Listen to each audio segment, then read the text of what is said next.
Lain usab nga makasaysayanon nga panghitabo alang sa lalawigan sa Sugbo kay ang nag-inusara nga Philippine Quincentennial Museum dinhi sa Pilipinas giablihan na ug anaa kini himutang sa Museo Sugbo nga gipanag-iya og gidumala sa kagamhanan sa lalawigan sa Sugbo. Ang maong museum sulod sa Museo Sugbo nagpakita sa pre-colonial history o sa kasaysayan sa wala pa masakop ang Pilipinas sa mga langyang Espanyol ug ang kalabutan sa Pilipinas sa labing unang circumnavigation sa kalibutan. 500 ka tuig na ang nakalabay. Niadtong Lunes sa gabii, Abril 26, gibuksan ang Philippine Quincentennial Museum ug gi-unveil usab ang museum marker nga gitambungan sa mga opisyales sa National Historical Commission of the Philippines, opisyales gikan sa kauluhan, sa lalawigan ug dakbayan sa Sugbo ug sa ambassador sa Espanya nganhi sa Pilipinas.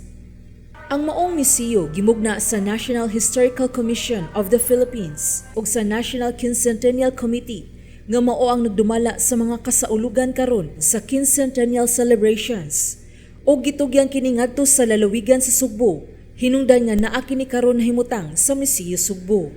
Ang Museo Sugbo usa-usab ka makasaysayanon nga edipisyo kay usa kini kapresuhan sa una sa panahon sa Katsila. Una kini gihimo nga museo ni adtong unang mga termino ni Gobernador Gwen Garcia.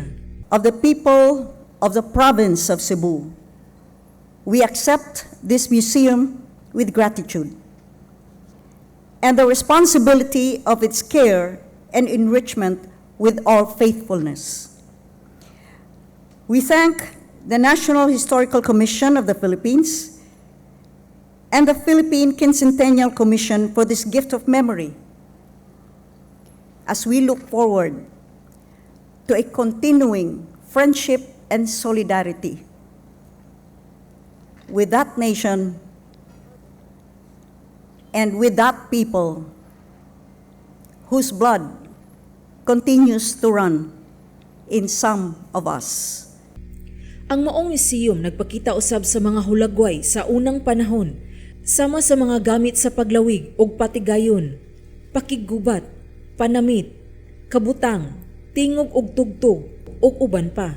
And what that Filipino is today has been shaped to a large extent by the deep impact and lasting influence of that 3-century-long engagement. We see it today in the way we speak, in how we cook, the food we eat, in the way we dance, in the way we write and sing our songs, and when we say our most fervent prayers. Matod ni NHCP Chairperson Rene Escalante, tinguha sa Philippine Quincentennial Museum nga makurian ang sayop nga pagtuo sa uban nga ang mga lumad nga taga-isla kaniadtong una, mga bangis ug salbahis. We want to use the global commemoration of the 500th anniversary of the first circumnavigation of the world as venue to showcase the role of the Philippines in the scientific achievement of proving that indeed the world is round. The museum also highlights the other historical pieces of evidence of our pre-colonial history.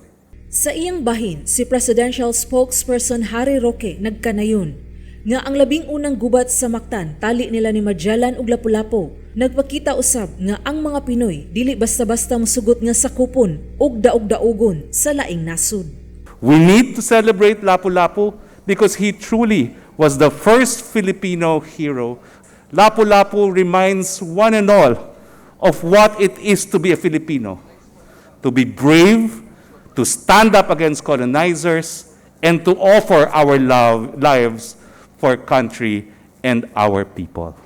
Sa iyang bahin, ang Spanish Ambassador to the Philippines nga si Jorge Sanchez nagkanayon nga ang labing unang panagtagbo sa mga lumad ug mga Espanyol mao'y sinugdanan sa usa ka mahinungdanon nga chapter sa kasaysayan sa kalibutan. Of course, was the beginning of something very important. Christianism and Catholicism, what started to be widespread and taught in the Philippines. And that explains something of the character and the personality of the Filipino people. Nowadays, 500 years after, the Philippines is the only Catholic country in the Asia. Ang pagtugyan sa Philippine Quincentennial Museum ngadto sa Kapitolyo gihimo usa ka adlaw sa dili pa ang ika-500 nga anibersaryo sa kadaugan sa Mactan.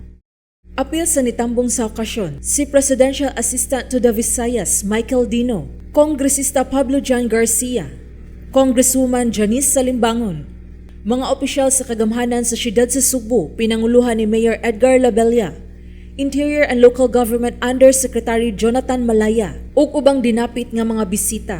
Si Dino nihatag og painting kang Gobernador Garcia og sa Kapitolyo nga timaan sa panaghigalaay ug pagsuporta.